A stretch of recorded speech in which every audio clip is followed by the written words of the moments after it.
sizni terlash bezovta qilyapti. Turli xil vositalardan foydalandingiz. Dezodorantlar, antiperspirantlar, lekin samarani ko'rmayapsiz. Qo'ltiq osti sohasida turli xil vositalardan qolgan dog'lar, hidlar paydo bo'lyapti. Buni yechimi bugungi kunda zamonaviy yondashuvdir. Nima degani? Bu sizning holatingizni avvalambor tashxis qo'yib, nima sababdan siz terlayotganingizni aniqlash. Bu birinchi yo'nalish.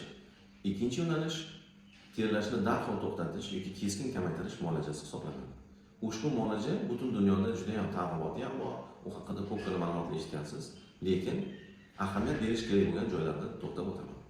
Birinchisi, ushbu muammoni hal qilishda ishlatiladigan preparatlar kelib chiqishi.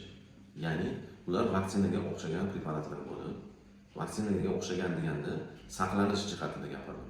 Ya'ni sovuq holatda saqlangan bo'lishi kerak. Bu birinchi qoida.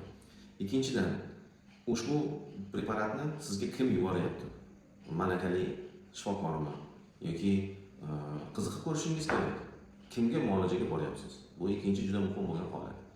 Uchinchisi, albatta narx-navoga qarab yuradigan bo'lsangiz, chunki ijtimoiy tarmoqlarda turli xil narxlar, turli xil odamlar, malakasi bor, malakasi yo'q odamlar tomonidan bu narsa targ'ibot qilinadi. Ahamiyat berishingiz kerak bo'lgan narsalardan yana uchinchisi, demak narx-navo. Juda ham arzon bo'lsa, xalqimizda hammalarning xabarida bor. Arzon sho'rva tatimas deyishadi. Shuning uchun juda ham arzon bir holat bo'lsa, o'ylanib ko'rishingiz kerak. Laqqa tushib qolmasligingiz kerak.